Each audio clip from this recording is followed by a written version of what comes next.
Okay, I think we can get started. So, thanks everyone for joining today. This is one of our Sask Shift open workshops hosted by Sask Arts and Creative Saskatchewan.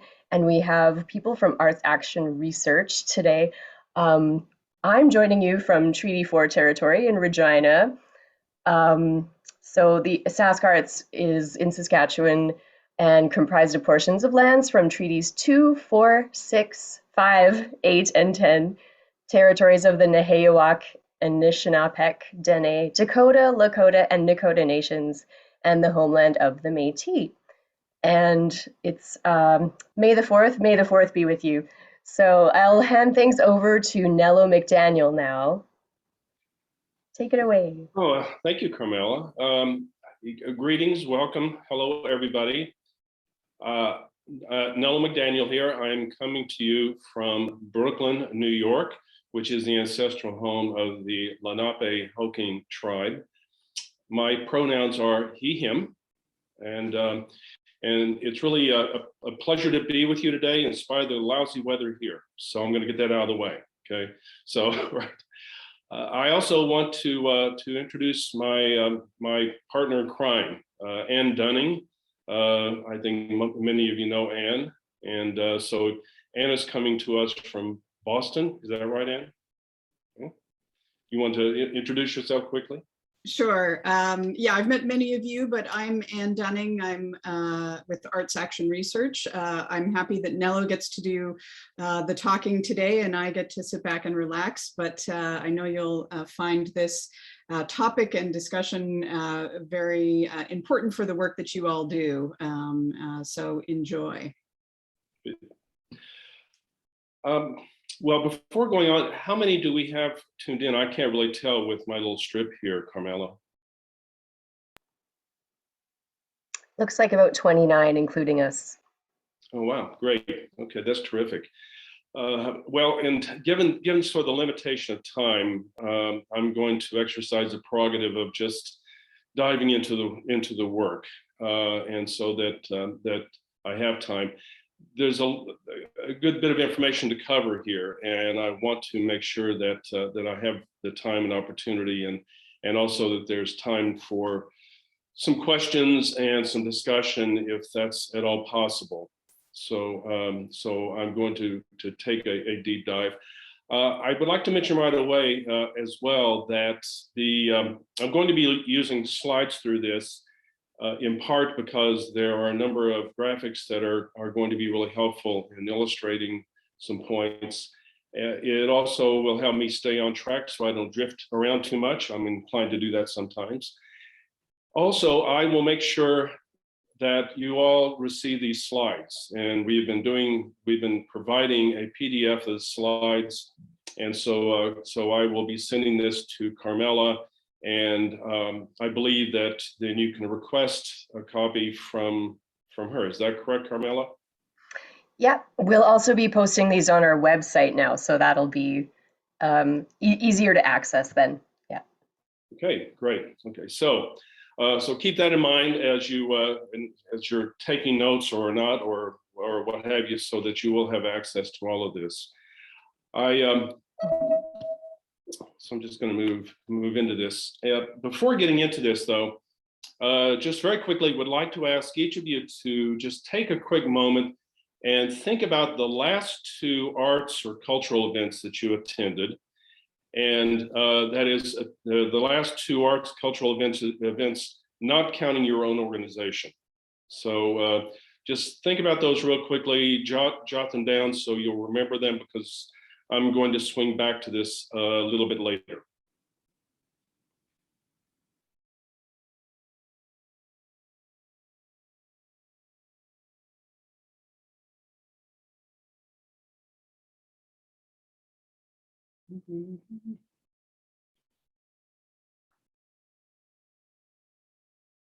Okay, everybody have that jotted down? I'm going to assume that you do.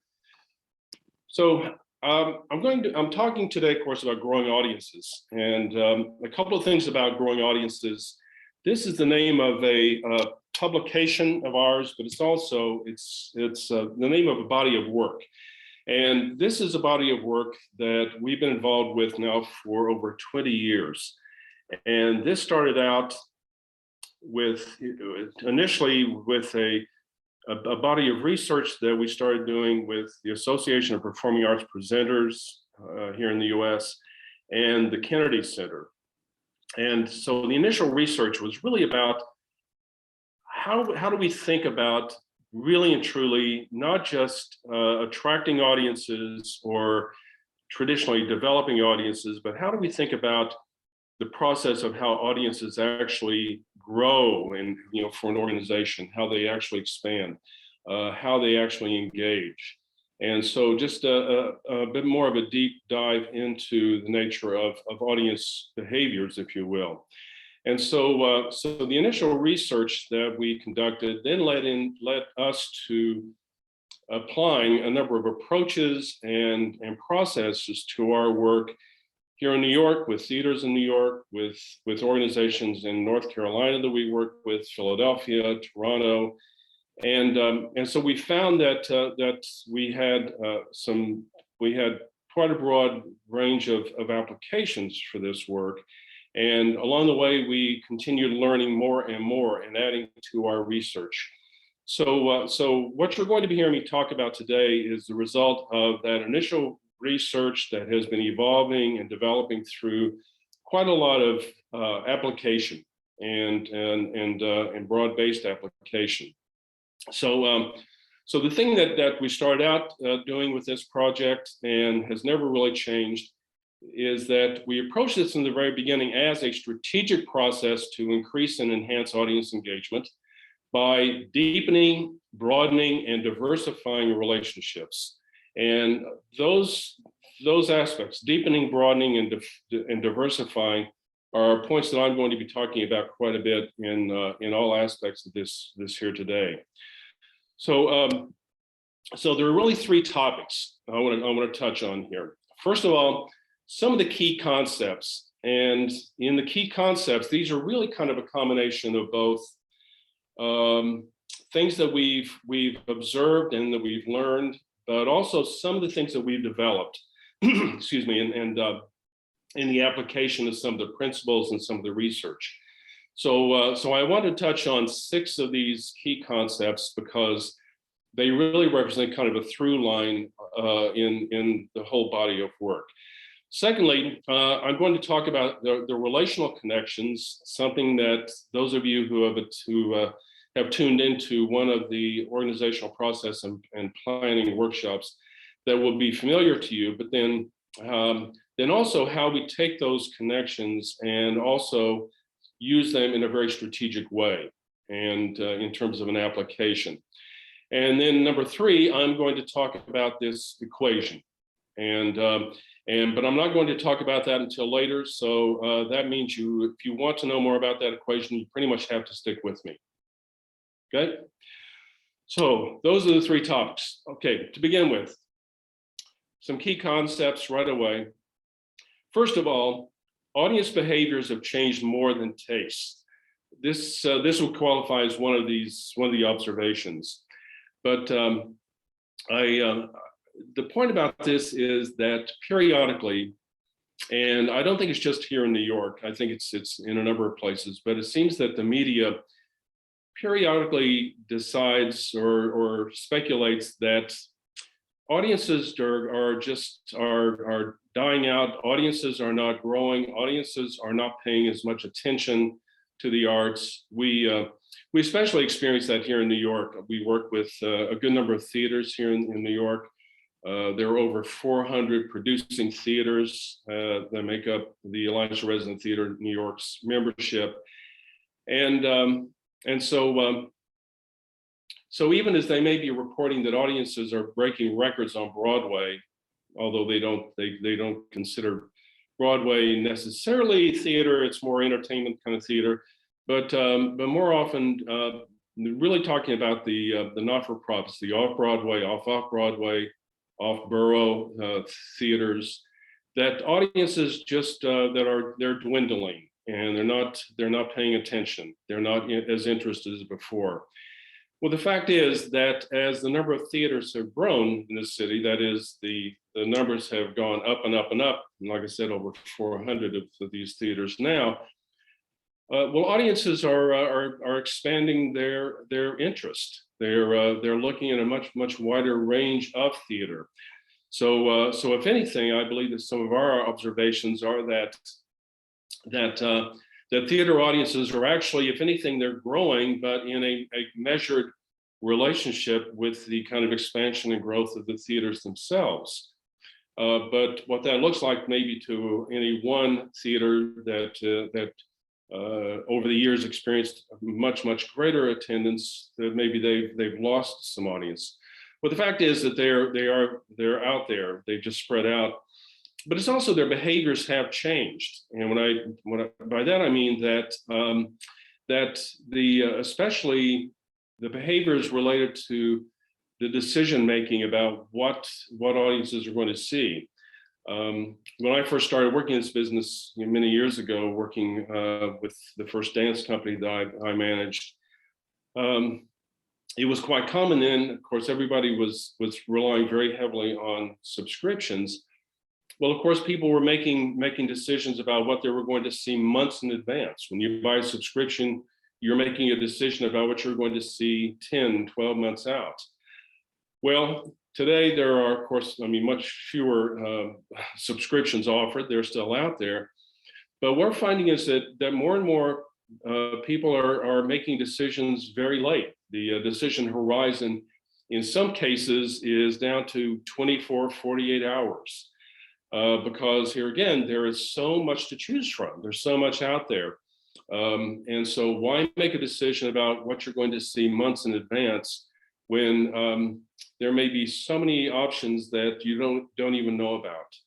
So we have seen a significant behavioral change along that line, and as well as the expansion of the kinds of interest and kinds of taste. I think secondly that, and somewhat related to this, is that what we've also observed, and I think that we've learned in many ways firsthand, is that adult audiences hate education, but they love learning. And I might be overstating that a little bit, hate education. Maybe they don't hate education, but when we think of how so much of our audience development over the years has been so deeply invested in educating the audience, that we're, to attract and to build our audience, we have to educate the audience. And so, what we lose track of here a little bit is that there is a difference between education and learning. And very simply that most of us grew up in educational systems, because education really is a way of describing a system within which learning occurs. And so from grade school into high school, and in many cases into college, we were shoehorned into education systems. And one of the characteristics about education systems is that a lot of the learning occurs in abstraction. That is, that we're learning about things that we don't actually have life experience knowing. And so some things stick, a lot of things don't. And some things are therefore much more meaningful than others. And so when many of us are finished with that educational aspect of our lives, we're really happy to move on and not go back. Learning, on the other hand, is a process. And what we've come to learn, and this was really underscored in so much of our research about growing audiences, is that learning is one of those things that continues for an entire lifetime. We even used to think that, that learning ceased even in cases of certain pathological disease. In fact, we know that there is still an amount of learning that can still happen and still does occur. So learning is something that, if anything, becomes something that is even more a part of most adults' lives. And because by definition, learning is a process of acquiring knowledge, information, and experience that changes behavior and leads to more learning. And so the more life experience that we have, the pattern tends to be that the more learning then is both possible and desirable.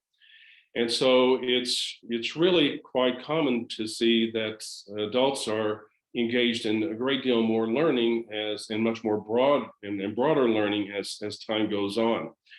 So as we think about the process of that, we're in the business of dealing more and more with behaviors and how behaviors are shaped and how they may be changed, then understanding that the process of learning, which is acquiring knowledge, information, experience that changes behaviors, that this is something that should become more and more part of our processes of engaging audiences. But not just learning as a one-way street, because it's also a process that along the way that we have to engage in learning ourselves in a process of what we refer to as co-learning, engaging along with our audiences. So even as we're engaging audiences to learn more and more about our work, we're also learning more and more about our audiences and giving ourselves a better and better opportunity to help them along. Okay. Number 3, growing an audience, probably the first building block of all, comes right down to our values and the core values. And we believe that it always starts with those values. And we also believe that it's a very personal thing. In fact, that there's no such thing as organization values at all. They're only personal values. Values, core values, it's a personal trait. It's a human condition. It's a human trait. And organizations have values because the humans within them express them and infuse the organization with those values. And one of the characteristics about this, and I try to be very careful about this because I know that this can be a little bit of a sensitive point, but we do know, and we have experience with some organizations with artistic leadership, in which there's a belief that that my only job as an artistic leader is just to make the work, put it on stage, and it's somebody else's job to go out and find an audience for that. And I don't have to really concern myself with that as long as I'm making really quality work, because once an audience is brought in, well, the work will speak for itself. And I think what we've found, and certainly we've found in our research, we've found from personal experience, the most successful organizations in terms of growing their audiences are the ones that in which the artistic leadership, and in fact throughout the entire organization, there is this kind of core value that it's not just about making the work, but it's also about how we value the work, how we want our audiences to value our work, and how we want to engage them in the process, and really seeing the audience as fundamental to the work and to all our core values as the work itself. And when we see that kind of a situation, then we find that those values, they are not only infused throughout the entire organization, but those values are in every aspect of how we engage with the public, how we have conversations with everybody who we come in contact with. And it's really not so coincidental, but those are the organizations that we believe are most successful in developing their audiences. We also believe that it comes down that the next one of those building blocks is about is having quality relationships, and quality relationships both internally and externally. And I guess this is actually kind of an axiom of ours, which is that it's impossible to have a quality relationship externally that you're incapable of having internally. And it's just another way of saying that whatever the quality of the relationships that an organization has internally, That is the way that we treat each other, the way that we respect each other, the nature of how we maintain the very best relationships we have internally, that for better or worse, that's going to be reflected in the relationships we attempt to have externally. And we've had a lot of experience with this. And I always think of an organization I worked with, a dance company years ago. I went into work with up in Portland, Maine, had a wonderful education program, had been for years, but then in recent months, they've been having a great deal of difficulty with meeting their goals and achieving some of the things that they have been achieving before. And so, so in going up to meet and work with this organization, it was my understanding I was going to be attending a board meeting at the evening I arrived. In fact, what happened was I had to attend 2 board meetings, because when I got there, I was told that the artistic director and the chair of the board refused to be in the same room together. And so they had 2 identical back-to-back board meetings to account for that. So so right away, it was a pretty good hint as to why they were having difficulty in their external relationships. So when relationships are that frayed, that bad internally, it's going to reveal itself. Right? Number 5 here, we believe that there has to be an absolute commitment to changing behaviors. I've touched on this before, but that anyone committed to changing audience behaviors must be committed to changing their own behaviors. And which is just a way of saying that as a process of our own learning and changing behaviors, that this is going to be an ongoing process, that as our audiences grow, as our audiences change, that we have to be right there with them, and we have to be as committed to the kind of changes that we're going through as we expect our audiences to change as well. Right? And then 6, and this is really quite critical in what's to follow, which is that meanings mean everything. And what I mean by that is that for many years, and up until we got involved ourselves in growing audiences in this process, the process of collecting demographics was pretty much the main body of research that was undertaken in terms of understanding audiences. And it's not to say the demographics are not helpful; they really are. It is helpful knowing the characteristics of the folks in the audiences, how they learn about an event. I mean, all that is information we want to continue gathering and so forth. But by the same token, demographics only tell us who's in the audience, a little bit about how they got there. It doesn't really tell us very much about why they're there and what motivated them, and consequently what just might bring them back. And so in the research that we've got involved in and the work that we've been doing, what we've really come to is that it's about the meanings, and it's how meaningful that the work is. And so what we've learned is that that work is meaningful, art is meaningful to audiences in 2 ways.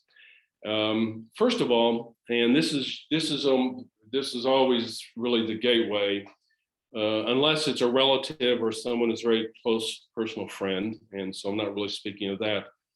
But the gateway for most audiences is the art's content, and by the art's content, that is content of the artwork itself that is going to be meaningful to someone personally, culturally, or experientially, and one of those 3 ways, or ideally in some combination of those 3 ways. So that so when I say personal, that's just simply one's personal sense of living, their interest, family, so forth. Interest here can be background. I mean, we know that anyone who has had ballet or dance training as a young person is likely going to be more interested in going to see dance. Those kinds of personal experiences. Cultural meaning is obviously the group that you belong to, that we associate with ethnically, socially, within however we define our community. And then, of course, defining experiences, that those experiences that have profound impact. I think we've come to discover this is especially an impactful thing that has to do with meanings. And by defining experience, this may mean military service. This can mean dealing with a particular disease or someone with a disease. I mean, there are just a whole wide range of those things that have profound effects as experiences. So the arts content that addresses any one or some combination of those things are always going to be highly meaningful. The second way that work is meaningful is relationships. And so the relationships, and what I mean by that is the relationship with the organization. And so this may be personal, it may be institutional, it may be perceived. So in other words, there may be an actual relationship with the artistic leader or with the director or with one of the actors. This is someone I know personally, I've met them. Or it could be that this is an institution that I know. This is a dance company or a theater company, or this may be a gallery that we know well because we've attended many times and it's very familiar. So, but there's also there's that perceived aspect which can be underestimated, and sometimes that can be even more significant. And what I mean by perceived are those individuals who attend performances of a particular organization so much that they, whether or not they've actually met anyone or that they really have a personal relationship, they believe that they do. And so these are folks, and I think that a number of you likely know them, but these are the folks that during intermission, they may be standing out and talking to a friend about, I get exactly what this director's doing. Oh yeah, I've seen this kind of thing before. So they talk about the director as though this was someone they had over for dinner last week, but they've never really even met them. So that, but they know the work so well, they know the organization so well that they really perceive that there's a relationship. And so that's just as that can be just as strong and powerful as actually having the relationship. So, but we have discovered that the more personal the relationship and the more interactive it is, the better. And the deeper that relationship, then the more likely it is that we're going to see that particular audience member more and more all the time.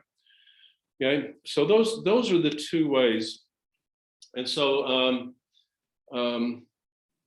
at this juncture, I really can't see folks very well, but I am kind of curious, are there any questions out there? Carmela, is there, does this appear to be? Let me see. So There you are. Are you there? Hey. Yeah. Can you repeat that? Sorry. I just said yes. Yeah. Are there any questions about that so far? These 6 key concepts, observations that are kind of the groundwork, the fundamentals of growing audiences. Questions? Any thoughts about that?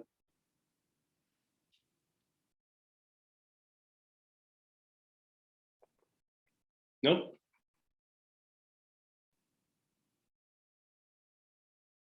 Okay. I take that as no. All right. Okay. So, gosh, I'm really clear, right? Really coming across? Okay. All right. So I want to move into this second topic then, with all that said, and that is the relational connections and a strategic framework that we derive from that. So those of you who have attended the organizational process and planning workshops, then you're familiar with this. But some of you, I suspect that some of you have not attended. So I do want to do just make a quick review of what we mean by this artistic relational framework. Because this is based on a really important centerpiece of our work at Arts Action Research.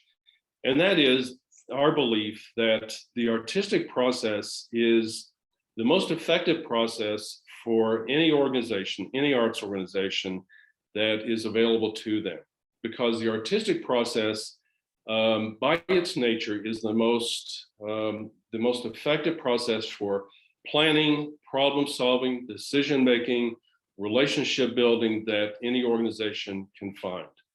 And so if you really look at the artistic process and and the anatomy of that process, everything that we value organizationally, everything that is valued in the business world, in corporate life, every aspect of planning, problem solving, decision making, relationship building, it's all there.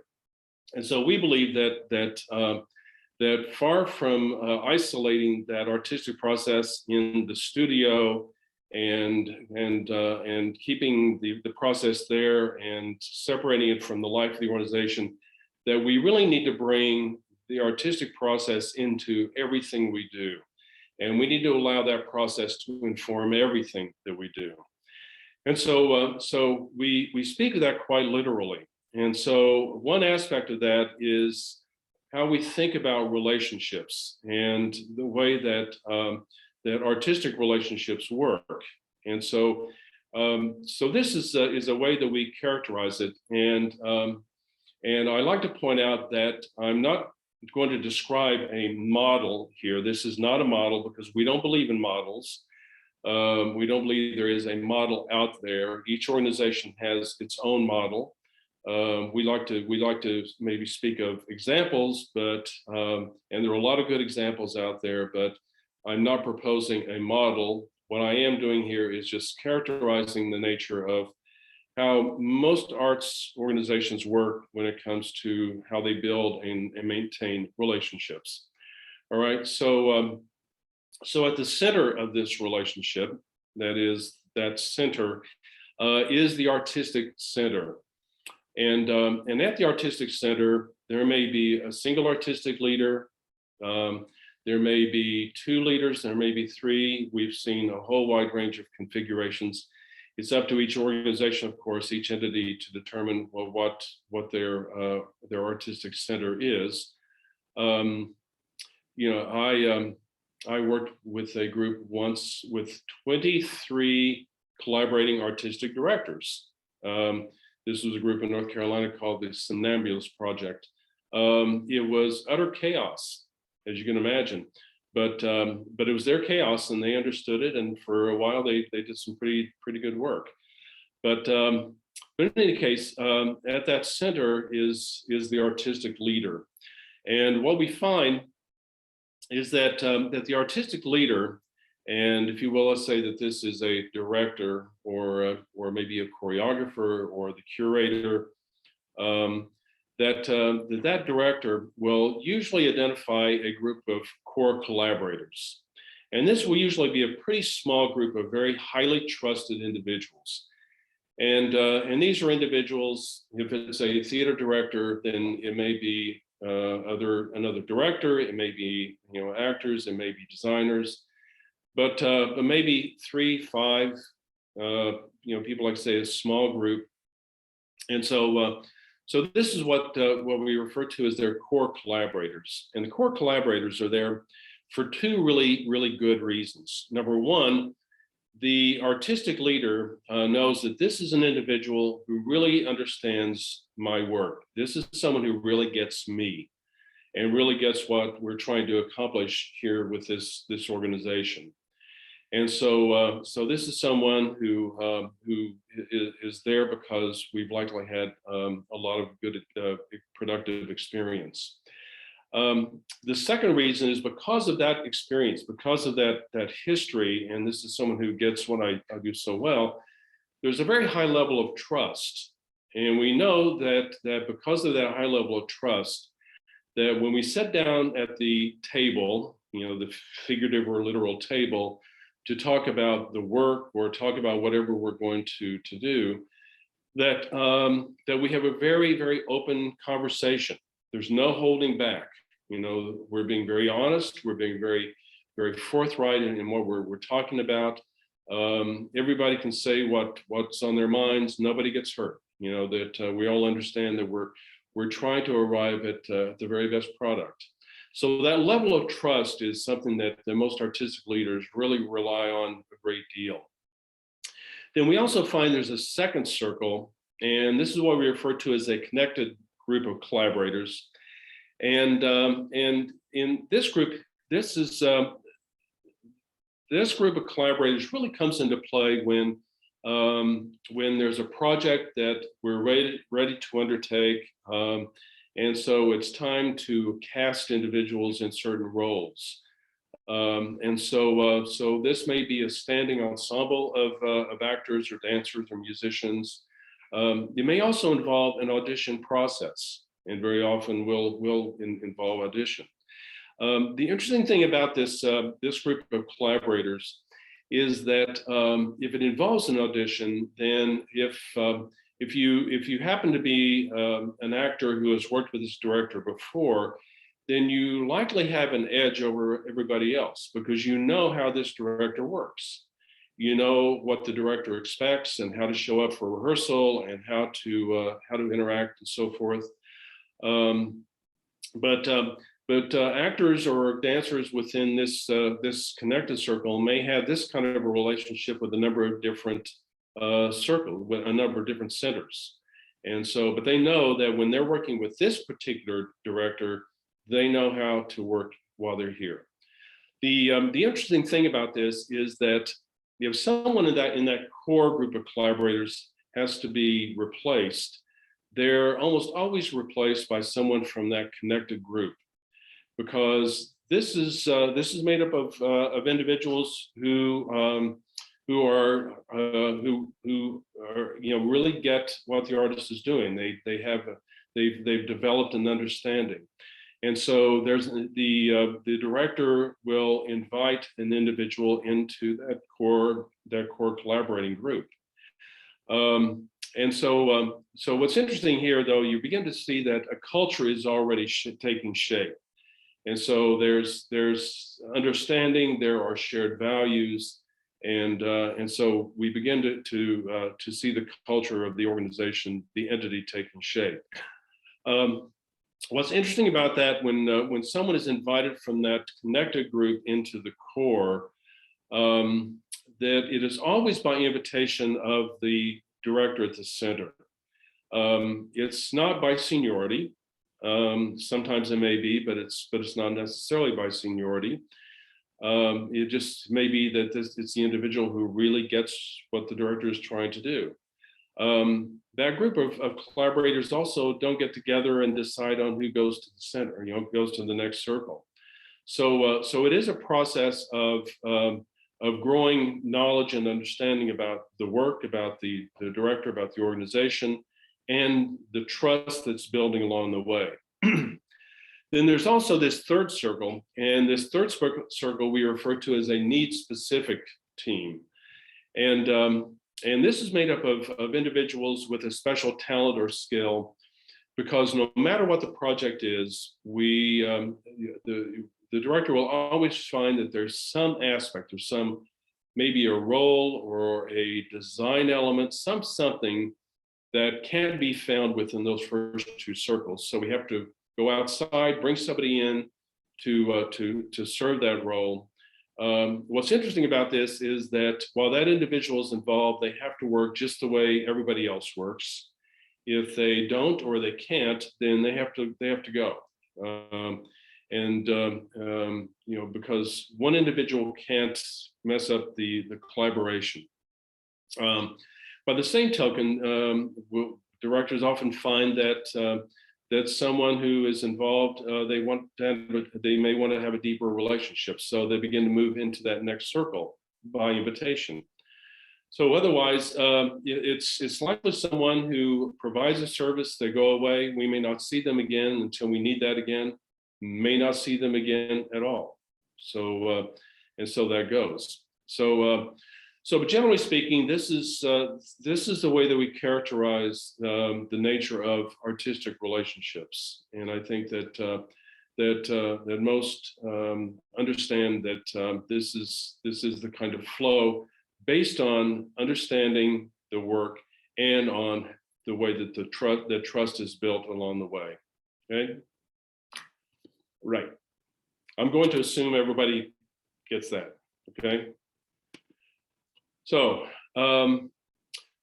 so we think of those artistic relationships as the best relationships according to the artistic process and the way that that the relationships are built.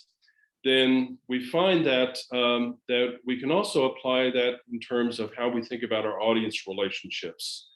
That that we likewise have audiences that break down into core audiences who are there because they really get the work and they begin to develop a sense of trust.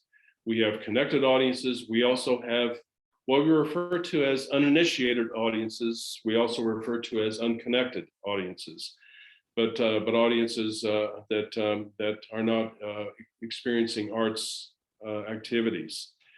I'll just go on here to say that what we find as far that with regard to the nature of artistic relationships is that any aspect of relationships that an organization has will correspond to the nature of the way that we have and keep our artistic relationships.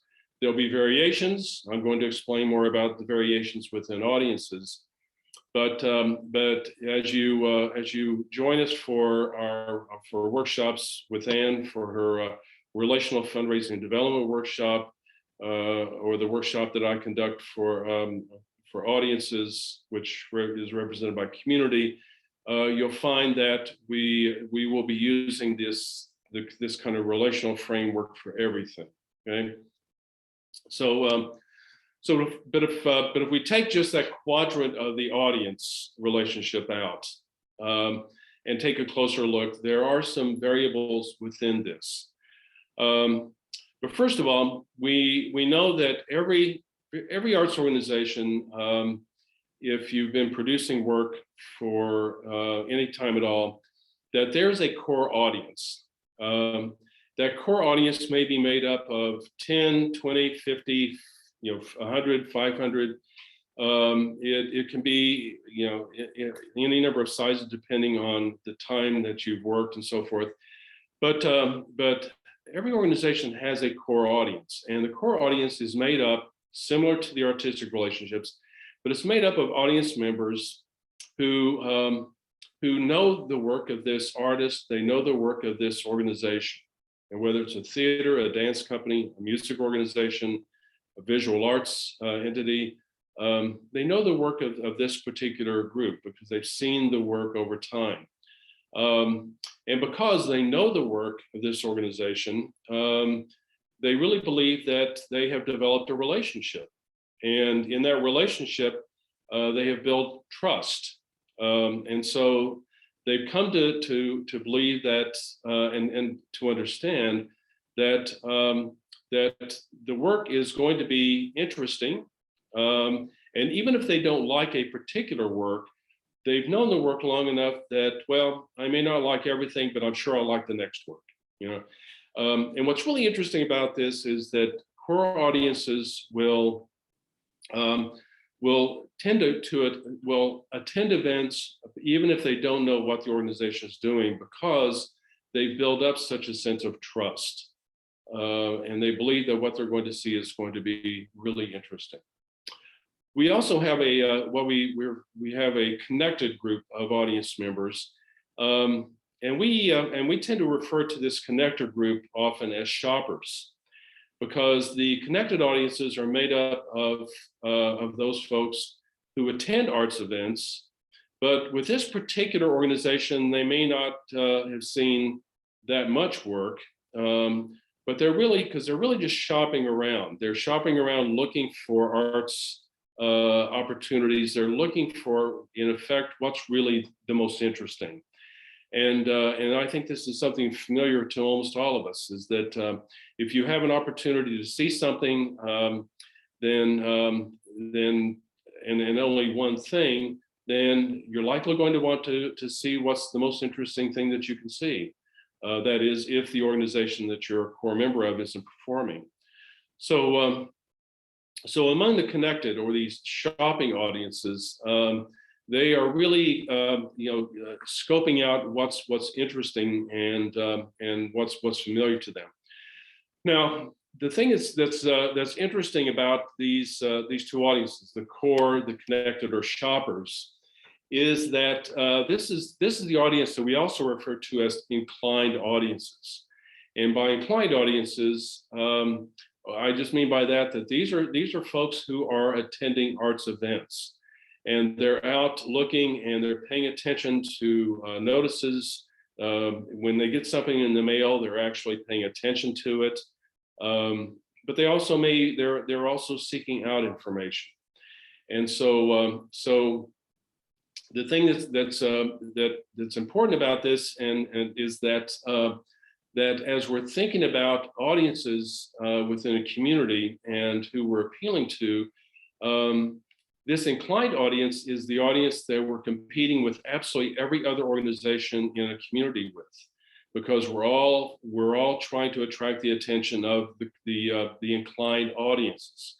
And so that's one of the reasons why, among many reasons, we want to try and build the core of our audience as much as we possibly can, because there are some important distinctions here. And I just want to kind of touch on this. So for one thing, what we think of as connected audiences or shoppers is that that they tend to look for, well, what's really hot, what's really interesting out there, regardless of who's doing it. Whereas with the core audience, they're really looking at the organization that they're part of their core, more interested in, well, what's next? What are they going to undertake the next time? And so they're really open to hearing about that. We also know about shoppers that they're high novelty types of people. And by that, I mean, they're looking for what's new, what's exciting, what's going to get me kind of excited and out of myself.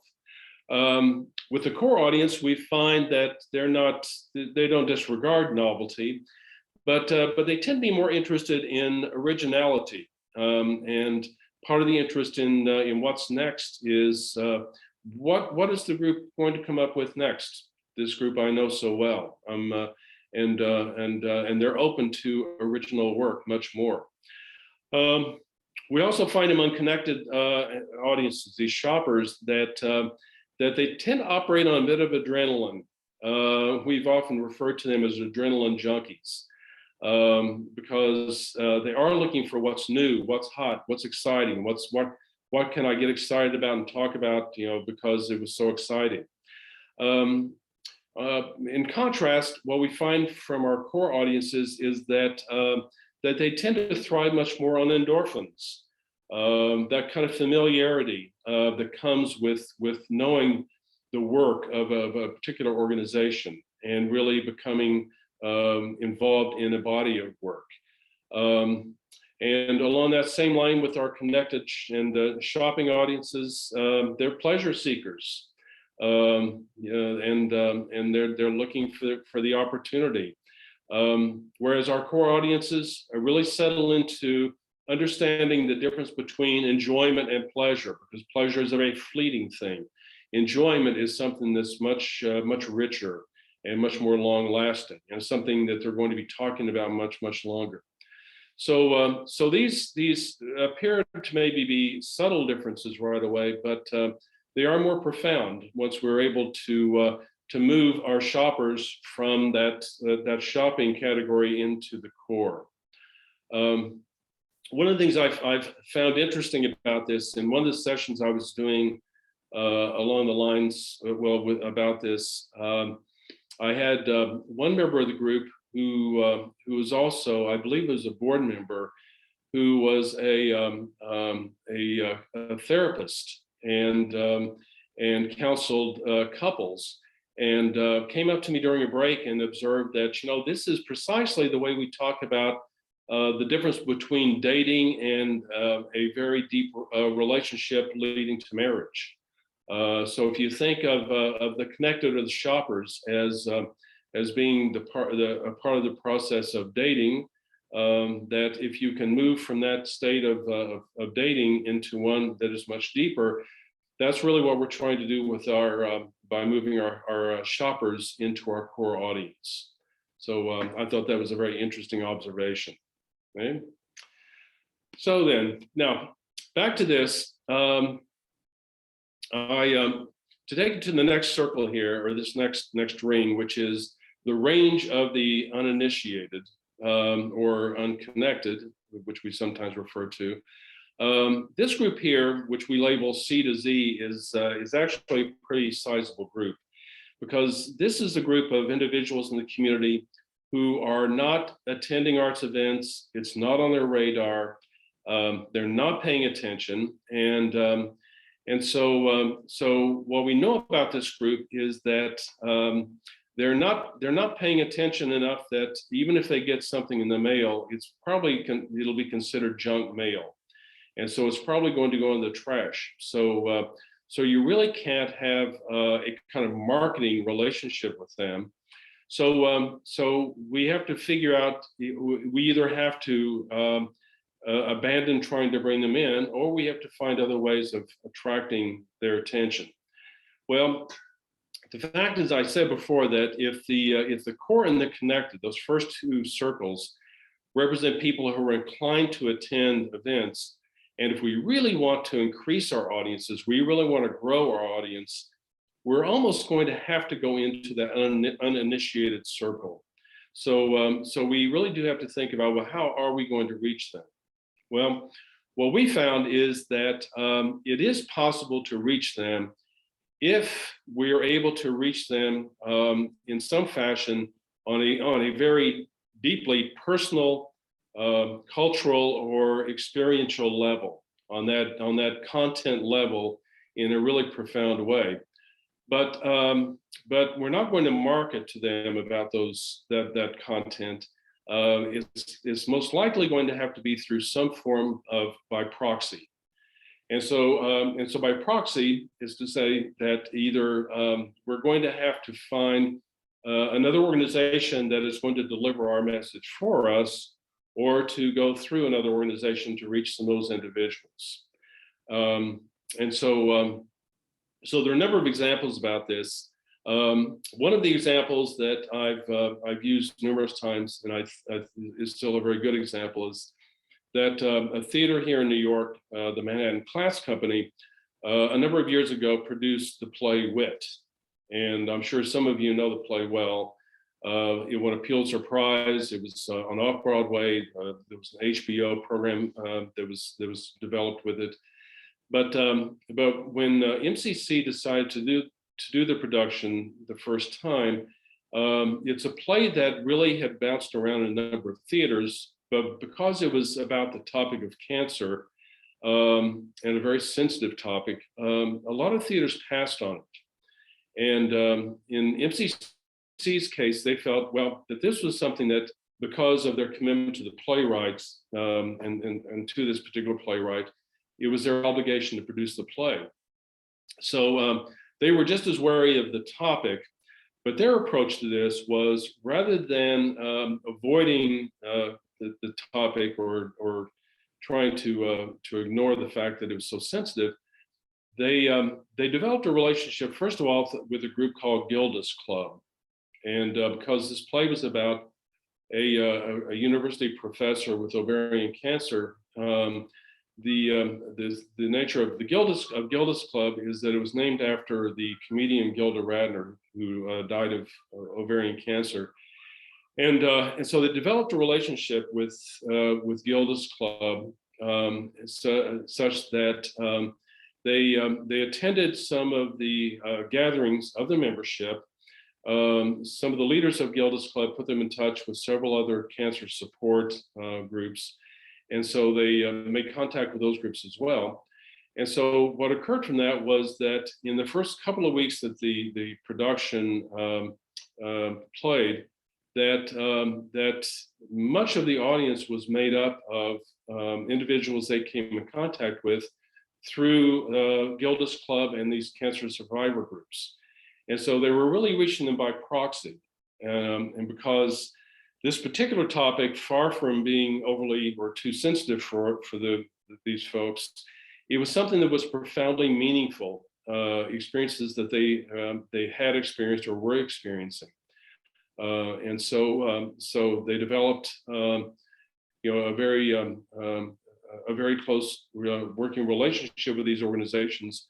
And this play actually survived and became what it did because of that audience.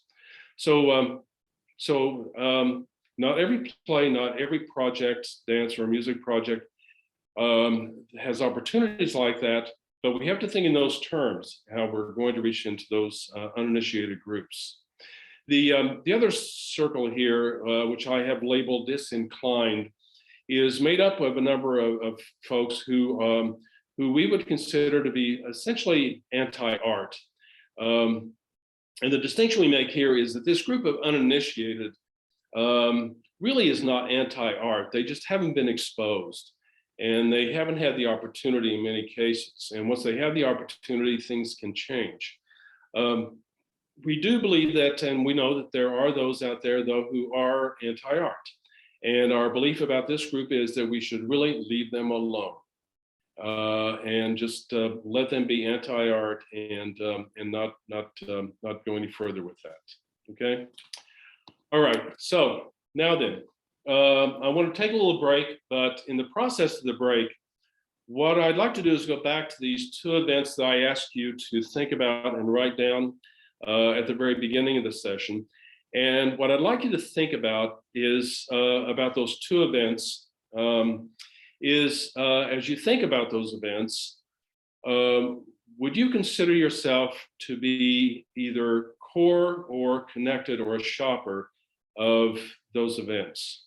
And so it's possible you may be core for both of those events, or you may just be a shopper for both, or a core for one, shopper for the other. But I'd like you to think about that. I'm going to share my experience with you. And so if we can just take about 5 minutes for the facility, freshen your liquid, whatever you're having, and then we'll come back after about 5 minutes. Okay? All right.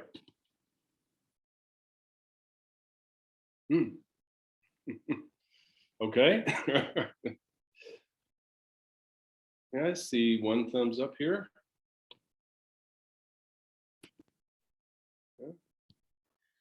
I think a few people left, but they can always come back if they like. Yeah. Okay. Well, we'd like to get underway. Get back. But so these two events that you attended before, and part of the reason for this is just to use this as an example that in some fashion, and I'm making an assumption here that everyone tuning in, that we are all inclined audiences, that we attend arts events, we're looking, we're scoping arts events out, and that we fit in one of those two categories of either core or connected / shoppers. So this is just a way of sort of underscoring that in some fashion we all fit in one or both of those categories with virtually all the work that we see. So I'll start. The two last events, the one before was my wife and I had the good fortune of going to Spain, and we were in southern Spain in Jerez. And one of the things that I've always wanted to see in southern Spain are the Andalusian horses and the dancing Andalusian horses. And so there's an arena in Jerez where they have performances. So we had the opportunity of going to see this performance of the of the dancing horses, and it was really quite amazing. It's not the kind of thing that I would be attending all the time. I'm not sure I need to necessarily again, but definitely I was a real shopper in this particular case. Very connected from in terms of just the interest in that particular topic. And I think mainly because I trained in dance, but I also I really enjoyed riding horses when I was much younger, and so that was something that was that was quite fascinating to me. The last event I attended was a performance by the Broken Box Mime Theater, and some of you know Becky Baumwall, our associate, who's working with Anne on this project, and but she is the artistic director of Broken Box Mime Theater, and before Becky became an associate, we got involved in going to Broken Box events, and became really quite fascinated by their approach, their very particular approach to mime. And so these days, if we have an opportunity to see them perform, no matter where they perform, we're going to try to attend the performance. So in that regard, we are very much core audience members, and in fact, we are now even contributors. So and so it goes. Okay. Carmela, did you do that? Did you write down a couple? Yeah. The last one I attended was a metal show. I would say that I was not a core necessarily supporter, but connected for sure, loosely. Yeah, not a diehard fan, but a fan. Okay. Mm-hmm. But very content driven. Oh, very much. Yeah, and right. Experiential, if that matters. Yeah. It does. Yeah. Mm-hmm. Yeah, a lot. Is there anybody else who thought through this, like to share your experience? Anybody else? I have one. I recently attended a play that was put on by an Indigenous theater group here in Saskatoon, which wasn't a group I was aware of previously, but my friend's boyfriend's brother was the stage manager for that group. So it was something that, had I known more about, I would have been very interested in, but it was that sort of personal connection. So in that case, it was more of a sort of a shopper experience. It was an experience that presented itself again, like within 48 hours, but it was something I was very interested in being able to see. So it was sort of the first one of those events I have been to in quite a long time because of the pandemic. So good. Okay. Good. Yeah, and that's something could be a little deceptive, because attending an event because you have a personal relationship with someone does make you connected. It's more of a shopper, and in spite of the fact that what I said before is like you could develop a personal relationship with the organization, but it is possible that may evolve or it may not. But in that instance, you're exactly correct. Yeah. Anybody else? Can we do one more? Just speak up. There's one in the chat here. 2 events that one person attended were Lugo at the Remy Modern Art Gallery and a theater production called Shortcuts, made up of short sketches in a variety of genres. For the Lugo event, a big art party and fundraiser for the Remy. They were a core audience member who even performed at the event. For the theater production, this person was a shopper. Okay. Okay. All right. Well, but hopefully you get the idea from that because I mean, those of us who are inclined audiences and attend events, more often than not, we are actually shoppers. We're guilty of that. I mean, if we think of the shoppers being those who are less devoted, than the core audience. However, it is the gateway. is the point of entry, and so it's significant, and so but we all live lives as both core audience members and as shoppers. So so I'm going to go back to the slides now, okay, and pick up on this. Have a good bit more to go here. Okay, so so picking up on the idea of, and I've got to do something here to move this out of the way. No. Okay.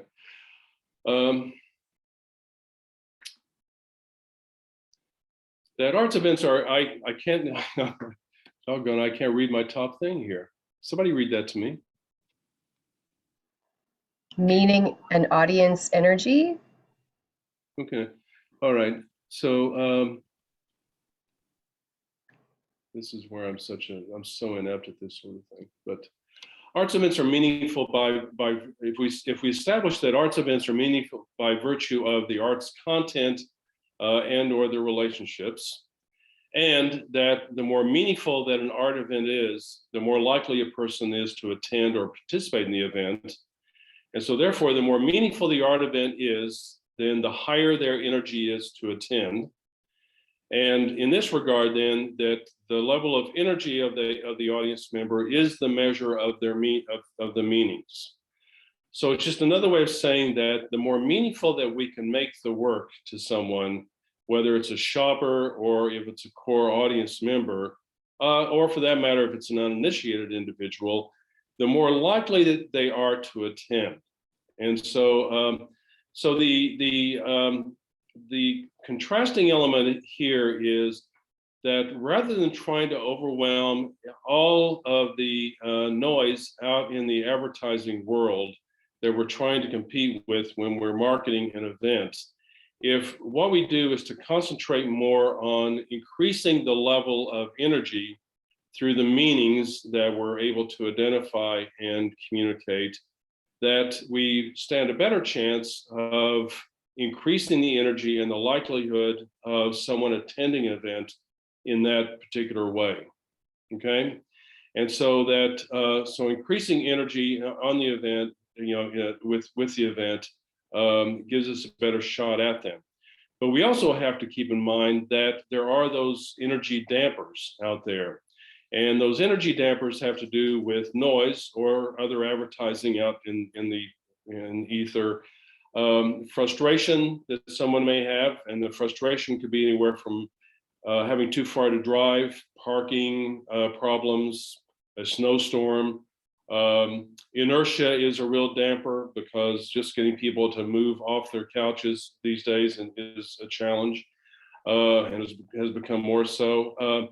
Or discomfort, and discomfort can take a lot of different forms. Discomfort can be discomfort in the theme or the particular topic that is on stage. It may also have to do with the level of someone's comfort with being an audience member, and they're concerned with how they're dressed or what have you. But all of those dampers, what we call dampers, are elements that can weaken the energy of someone to attend an event.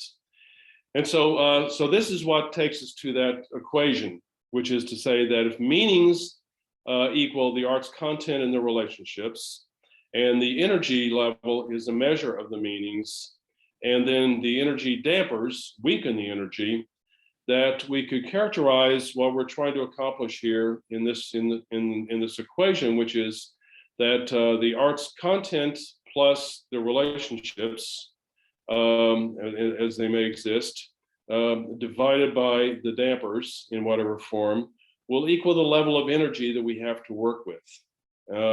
And so that this equation would be in effect, and that we're working with virtually every event that we're undertaking. And so that, that our efforts are either to try and increase the energy level within the arts content area or within our relationships, likely within both. And we're trying to reduce the effect of the dampers to the degree that we can do that, okay? So So with that in mind, then we take that quadrant, and this quadrant is something we developed, and we developed this through a particular technique that's referred to as relational landscape theory. I don't want to get too technical about this, but what relational landscape theory says is that if you, based on the knowledge that you have of your audience in this case, and of your universe that you're dealing with, that your knowledge base about that the knowledge you have of your audience and of that universe, that you can develop a scale for your quadrant of audience that can be your own measure of your energy level, for your audience. All right. And so here's an example of one that I developed, and you can do different variations of this because it's based on your knowledge base, so you can do whatever you want to with it. But in effect, what this is getting at is that the numbers refer to degrees of energy. And again, energy is a measure of meanings, okay? So for example, on one side is art content, on the other side is relationships. And so if you just look at the core audience, then within the core audience, as far as art content, that those in the core are there because they know the work, and so there's a pretty high energy level. And so this particular map has them broken out into three groups. Those at the very center, what we call the hardcore, which we give a number 2 for art content. Those at the solid core, which we give a number 1 for energy level, and then those that are variable, which we give a 0. All right. But then on the relationship side of things, because these are individuals who know the work and have become core audience members, we give that a standing 2, because that's a pretty high level of energy. It obviously means that these are audience members who have attended performances enough that they've become core. So depending on the specific event, the production itself, then and the content of that event, then it may be possible that those at the hardcore could reach an energy level of 4, which is the highest. So it'd be the 2 of the arts content and 2 of on the relationship side. Or it could be that the content is a little less meaningful than others, and so it would be a level 3 energy level.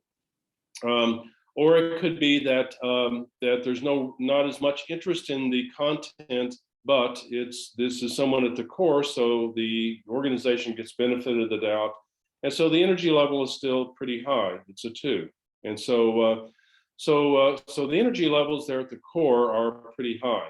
When we get to that next group, to the connected group, well, the energy level on the relationship side goes down, because it could be that the relationship is no more than they know where the theater is, where we're performing, or where the gallery is. And so it's all really invested in the content. And so here, likewise, again, the content may be at the highest level, a 2. Those audience members who we refer to as active shoppers, and those active shoppers with a level 2 and a 1 would have an energy level of 3, which is pretty high. And all that's suggesting is that there are those shoppers out there who are very, very active shoppers. They're scoping things out. They have a lot of confidence in what they know. They don't have to, in fact, they want to get out in front of the reviews if reviews are coming out. They like to be the ones who are spreading the word. Then you have that second group of connected, which is they're not quite as confident about what they're seeing. They are waiting for the reviews to come out. And so that energy level might be just a 1. So the 1 with the relationship together is a 2. Not bad, but it's enough to bring them out. And so those shoppers are they are waiting for reviews very often. They may be listening for word of mouth. They may get a lot of influence in that regard, just not as confident about what they know. And then you have that sort of third group of shoppers there where there's no real interest necessarily in the content, but it could be that the event itself is why they're going out. And sometimes those are your group sales. Those are people who you rely on as a group sales component because it's a group that's looking for something to do. But there's still enough of an energy level that they're taking in an event. So within those two groups, there is a way to calibrate the energy levels, and based on your best knowledge about the core and the connected, you can actually assign some of those levels in terms of the standing energy levels of your audience. Now, in that third group out there, in this regard, referred to as unconnected or the uninitiated, there really are no energy levels because they're uninitiated. I mean, they're not attending. And so we really have to deal with them on a case-by-case basis, and usually in subsets. And that's why the diagrams, the geometric diagrams that I have there. But this is a format that it could be that that you might develop for your own organization a different set of numbers for energy levels. You might reduce the core to maybe only 1 or 2 energy levels, what have you. But it's a way of saying that within relational landscaping, within this kind of an approach, that it really relies on your knowledge about your audience and how you think about your audience and how you want and the kind of relationship that you want to have. Okay, so for example, if you were to take out just the core audience, and as an example, if you were to think of the core audience and you would estimate that your core audience in this case maybe are 600 people. Well, according to the calibration that I put forward, that maybe 50 of those individuals you would classify as hardcore, maybe 400 of those might be solid core, and then you might list 150 of them as that kind of variable core. Still, they're all core. There are 600 of them in this particular example. And so, well, what do we want to do about that with an upcoming event and how to think about this? Well, what we know about the core audience is that that number one, what they don't need are a lot of bells and whistles. They don't need 4-color brochures, because the thing about the core audience is when they become core, they have come to believe themselves that they have a relationship with your organization. And they, along with that, they believe that you must know that they have a relationship, that you're a little bit more than just a kind of a shopper, in effect. And so what we know about core audiences is that they don't need a lot of advertising. What they do need is they need to deepen the relationships.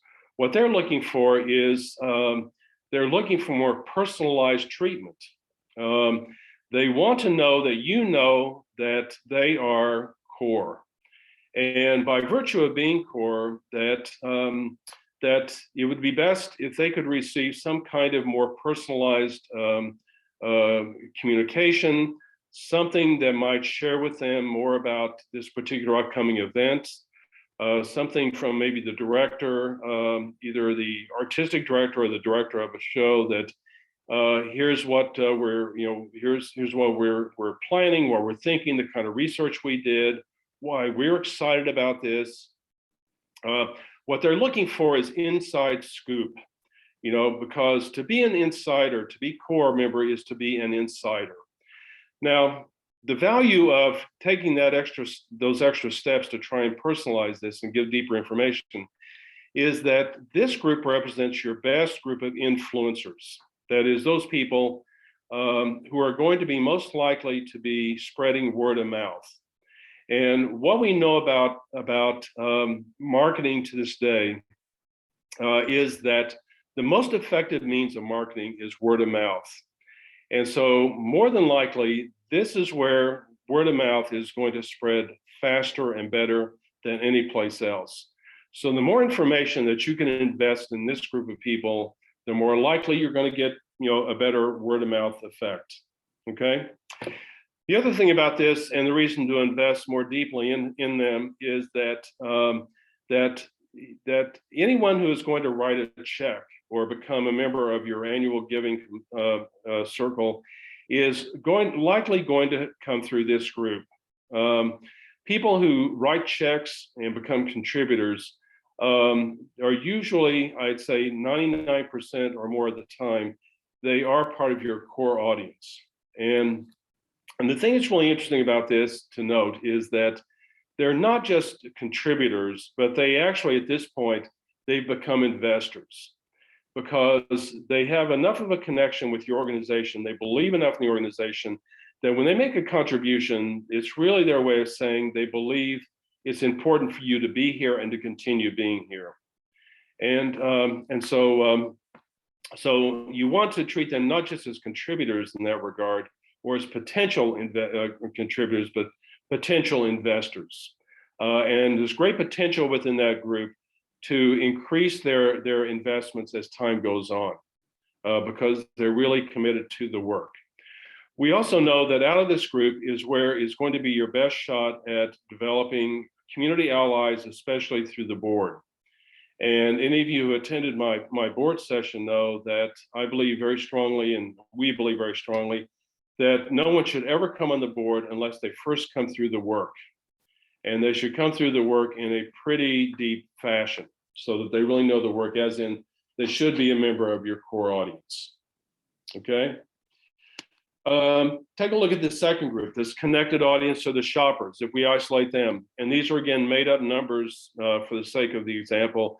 But let's say that you may estimate that among those within your core, within your connected audience, and maybe you might say that, that those within our connected audience are there because they've only attended one event this year, or they may have never attended an event before. We don't have any particular record of them, or there are this many people that we don't regard as part of our core. And so we may look at them also broken out in this particular fashion, as active shoppers 500, inactive or less active 2,000, then 1,500. Those are some pretty large numbers, but what we know and how we think about this in terms of strategic intentions is that if we can get them in for a single event, and it is within this group where most of our marketing dollars are going to be spent. And I often say that that one of the biggest waste of marketing dollars is investing it in the core audience.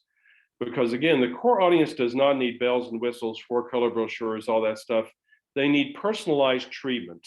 They need treatment that says to them, we know who you are. And that doesn't require a lot of money.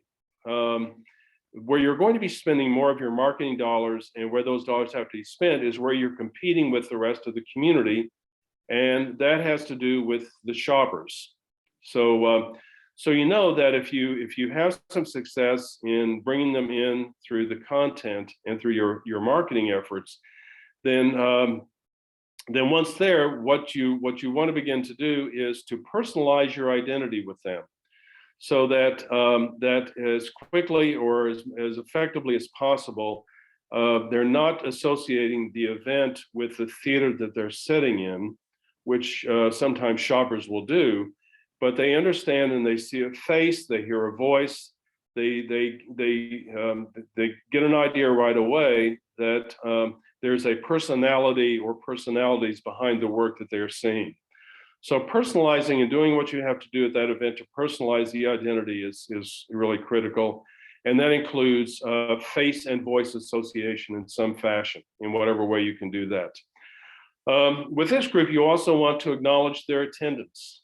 And so if it's possible after an event and you can identify those who are attending for the first time or maybe don't attend very often, and so would be part of your shopping audience, if it's possible to send some kind of an acknowledgement, basically saying to them, we knew you were here. With some events, I always think about when my wife and I attend the Brooklyn Academy of Music. By the time we get home, she will have an email that basically says, it was great having you here tonight at the Brooklyn Academy of Music. We hope you had a really good time. What did you think of the, so forth. So, it's an automatic kind of a mechanism. We're core with them, but they still do it. But anyone who attends, and it doesn't have to be an email. It can be, and I think sometimes it can be very effective if it's at all possible to send a handwritten note or a note of some sort in the mail that basically acknowledges that you knew they were in attendance. You were really glad that they were able to join you, and if you like this performance, you ain't seen nothing yet, and it's an opportunity to talk about what's coming up and give them a little bit of a heads up, at the same time putting a voice and a face on the message. If at all possible with this group, you want to invite interaction and invite a response. In the way that the Brooklyn Academy does with us. What do you think of the performance? It's not necessarily, you're not asking what they want you to see you do, but it's really asking their thoughts, their response. What kind of experience did they have? And through that response, you may be able to develop a kind of a dialogue, or certainly let them know that you're inviting that. And if at all possible, that you can give them some return or repeat incentives, so much the better. And so, along with that note that that you knew that they were there, it may be that bring this note with you, or bring your ticket stub with you, or what have you, and get us so much off the next ticket, or get a free ticket. But whatever you can do to get them to come back again and begin to develop a habit, which is part of developing a core audience. Okay. And so then when we look at this unconnected or this uninitiated group, as we refer to them, what we know about them is that that we have to reach them through some means of proxy. We have to go in some fashion. But it also always depends on the project we're doing. As I said before, not every project gives you an opportunity. But where there are opportunities, you certainly want to take advantage. So we want to be able to connect the project's content with either the relationship or the community interest, or the kind of interest that they have. And by that I mean that, for example, if in the case I mentioned about MCC, and the play Wit. In that particular case, there was a very high level of interest in the content, and so and not so much interest in terms of the relationship. So in that circle down below would be a good example of the way that MCC engaged Gilda's audience through Wit. Which was that with the level 3 of interest in the content and the 1 through the theater itself, the 2 taken together was a 4, and which is a very high level of interest. And so for that reason, they ended up with a good number of individuals, a lot of people attending the performances. There may be an occasion where there is a relationship that's built with an organization, and they may be built over time, and then maybe in relationship with that particular organization, maybe developing a particular work. And we've seen that happen with a number of organizations that are developing works. There are a couple of organizations here in the city. There's a theater called Rattlestick Theater here in the city, and they have developed a relationship with a couple of First Nations organizations. One group in particular called the Little Eagle Project. And over about a 2-year period, they developed a relationship working with them and collaborating on developing a project.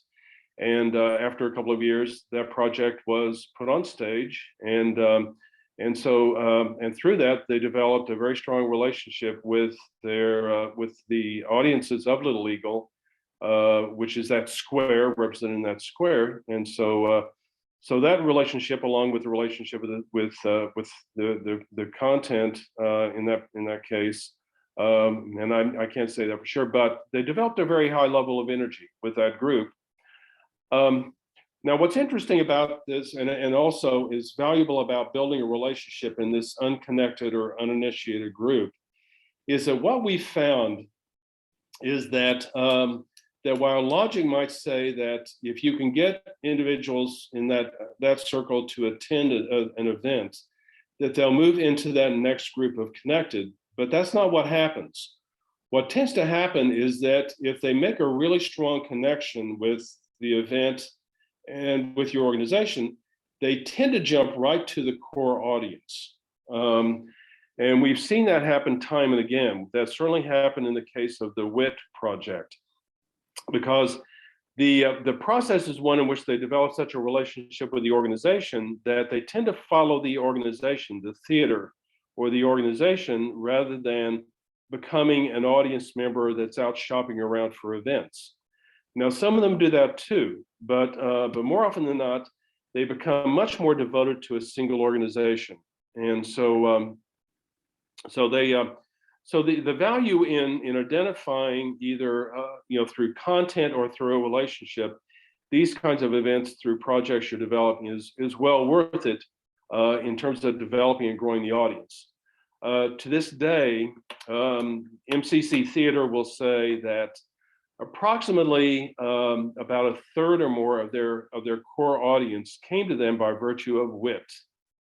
And it's one of the reasons why they continue exploring themes that are based on not just cancer survivors, but individuals and families who are dealing with certain diseases, certain issues that afflict families.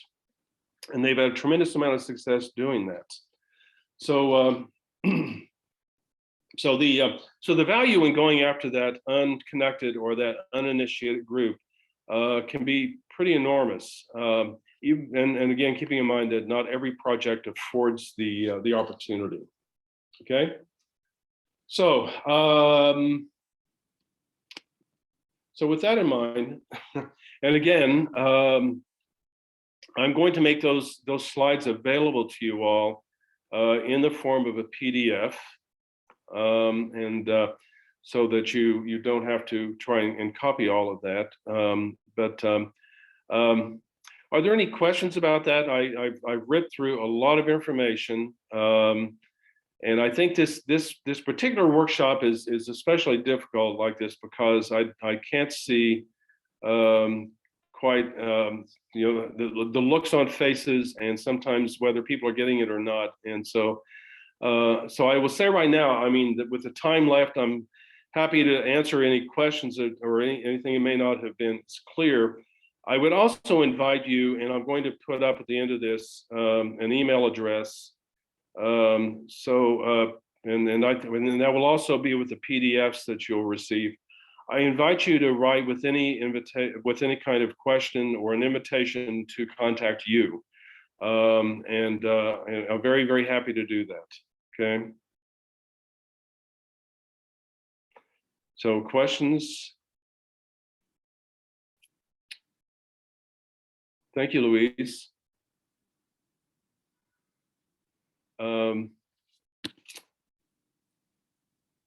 Any questions, any comments, any, did I create some confusion, which I usually do?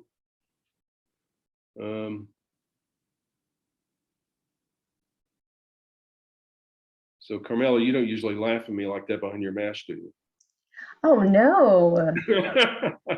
It's okay if you do. That's all Yeah. right. While we're waiting, I'll just post a link to the page on our website where the previous videos are, and then also where today's video will be uploaded eventually. Okay.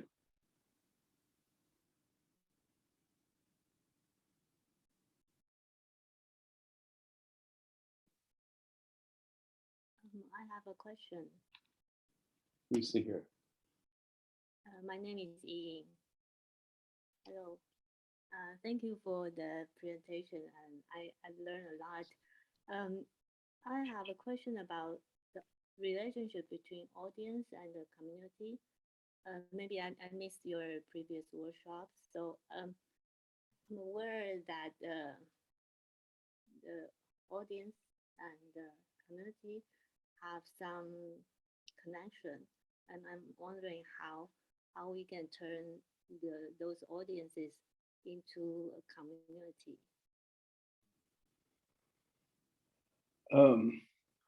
When you okay, I'm not quite sure I understand the question, but you're very faint. Also, can you turn your sound up? Oh, my question is about a community. So if we want to create a community, how can we turn the audiences into a community? Like, Okay, so I think what you mean by that then is a community as in more active interaction with them. yes. Okay. It's a good question, and I think it's a question that goes to the matter of how you're building your core audience, because I think that it's very difficult to build a community quite like you're describing unless they have stepped into that area, that kind of inner core group in which they feel, they've come to believe that there's a relationship here that allows them to interact with you. And so that core is really where you have the best potential for interaction with a community. And to do that, then I think that you have to be very proactive then in terms of your communication systems and ways of inviting them into having interaction. So I think that sometimes that means inviting, if not, and it depends on the size of the core and the size of community that you can deal with at a given time, because some organizations might divide their core group up into subsets and invite them to have special luncheons or come in to have special sessions, or after rehearsals, or something that allows for a more active interaction with that core audience. And but they have to become enough of a core audience first, and then the organization, then the leadership, and this goes back to those core values. The leadership has to really want to do this enough to be proactive in terms of reaching out and creating that community. Okay, thank you. Yeah.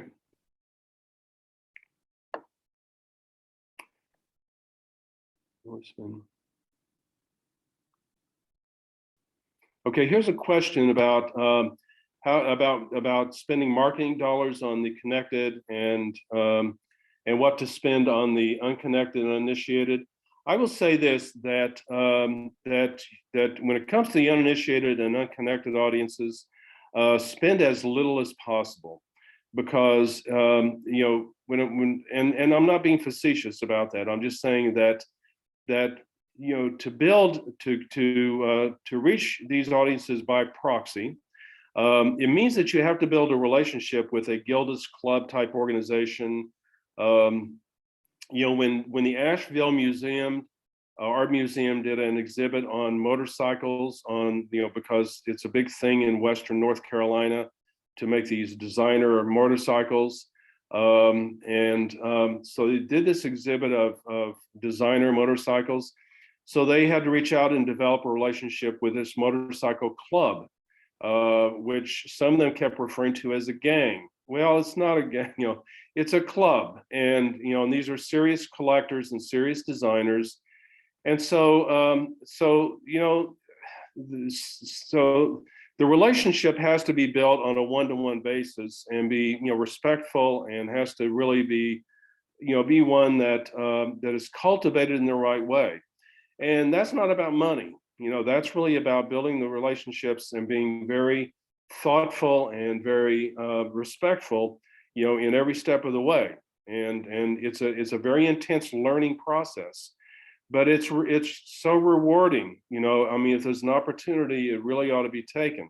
So again, not so much about money, a lot about how you think about it and approach it.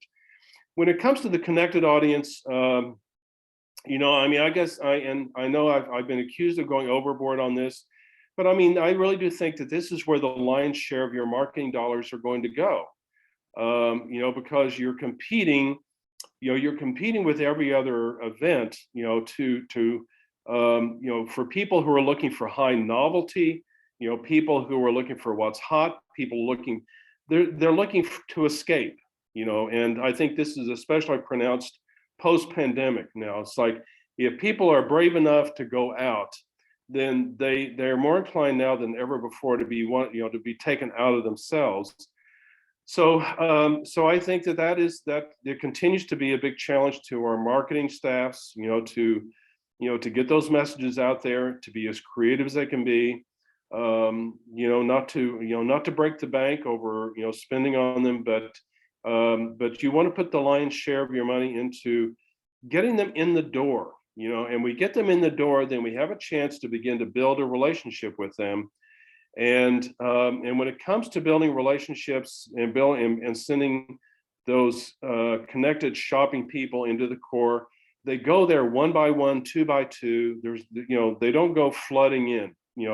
It takes time and it takes patience, but it's worth it. It's rewarding, and you have to do it.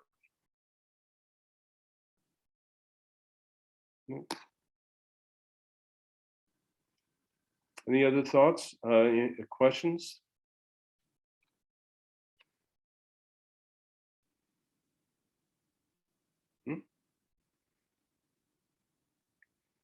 And Carmela, if you're seeing someone or something, I don't, because I'm kind of flipping back and forth here.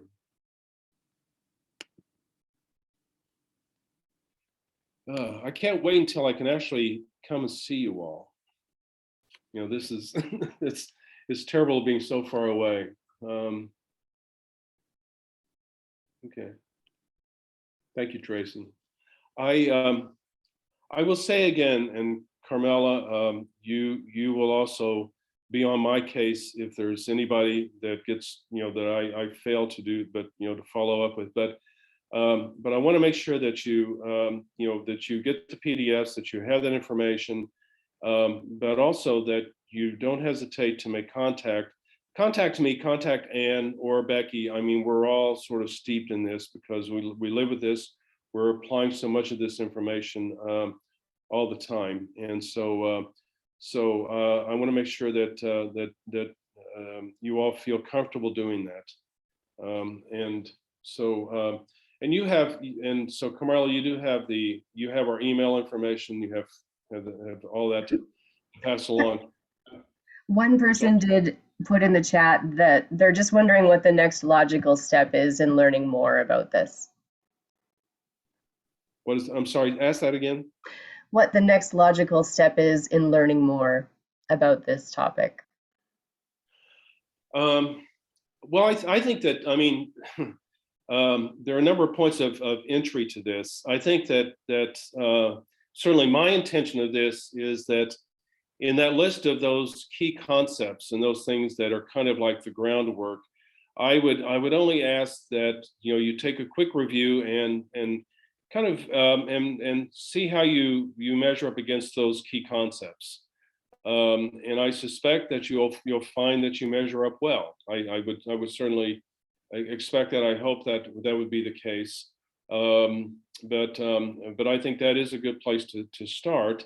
And I think especially on the one point about internal and external relationships, I think that every organization really has to self-examine the nature of their internal relationships and how and really how effective, how respectful, how engaging, and how interactive they are, because you know, it will be a measure of how effective you can be externally as well. And it's kind of where you develop the chops to be to have an effective external set of relationships and communications. But I think that and then I think that the next step would be to develop a kind of relational landscape map. And as I said before, you don't have to develop it with all the variables that I built into it. I kind of went overboard with that. You know, that with all those energy numbers and everything like that. I find that a lot of organizations don't need all those variables. That it's much easier to identify, you know, your core audience and your connected audiences, and kind of, you know, develop some parameters with some variation, some less involved variation of that.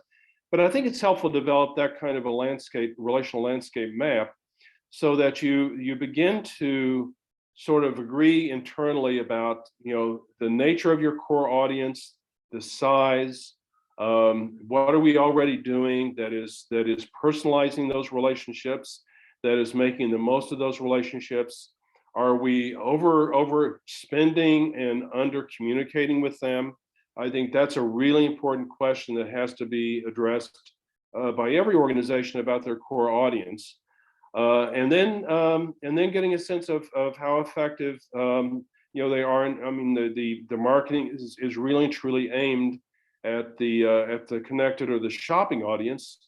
And you know, we have to see ourselves as competing. You know, we are competing with everybody else out there, and sometimes, I mean, I think that some organizations are trying to, well, I'll just, you know, I'll say this, and not overqualified.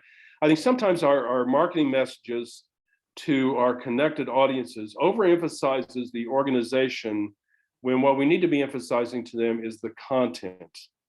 Now, having said that, I don't know that we can ever overemphasize our organizations, except that when we're trying to get somebody in the door, you know, what we're really doing is we're marketing an event. I mean, we're trying to communicate as much as we can about that event and getting them in the door, so that we can really then begin to develop a different kind of relationship with them. So I do think that it requires some analysis of how we're approaching our marketing, how we're approaching our messaging and communication systems, and are we aiming them in the right direction, and are the dollars going in the right places and to the right effect? And then when it comes to that uninitiated, you know, those folks, you know, I think that every project, I mean, when you lay out a season and you know what you're going to be undertaking in the course of a season, I think at the earliest possible time, you begin to look at everything you're doing, and really, you know, from that very earliest point, figure out where are the opportunities here? Where can we begin to pluck something out of this event or this activity that will connect with somebody who is completely uninitiated, somebody who, you know, is not thinking about attending an arts event of any kind, maybe, and where are those opportunities, and begin to plot that, because when it comes to working by proxy, it's something that requires a lot of planning out front. It also requires it's a lot of legwork. It's a lot of time spent with developing relationships with whoever you're working through, and devoting the right kind of attention to and commitment to trying to bring those folks in. Okay, so I think that those are some of the beginning steps in the process. Okay, Well, I think we have kind of come to time, haven't we, Carmela? As you see, I feel guilty about laying a lot of information out there and not having more time, because typically this workshop, I mean, would be live and would be longer. I mean, you know, we don't have the advantage of that right now. We're going to have the advantage of that as time goes on, to be able to do more follow-up and more individual. But for right now, I look forward to more conversations, more interaction. And I wish you all luck with this material as you're developing and growing your audiences. Great. Thanks so much, Nello. So our next workshop is going to be on June 8th, and that one is about knowledge-based assessment. That will also be at 1 p.m. Saskatchewan time. We will get this video posted on our website at some point, and I'll send out an email to currently funded organizations and festivals, plus the people who emailed me about today. So thanks so much, everyone. Thank you, Carmela. And thank you all. Happy spring.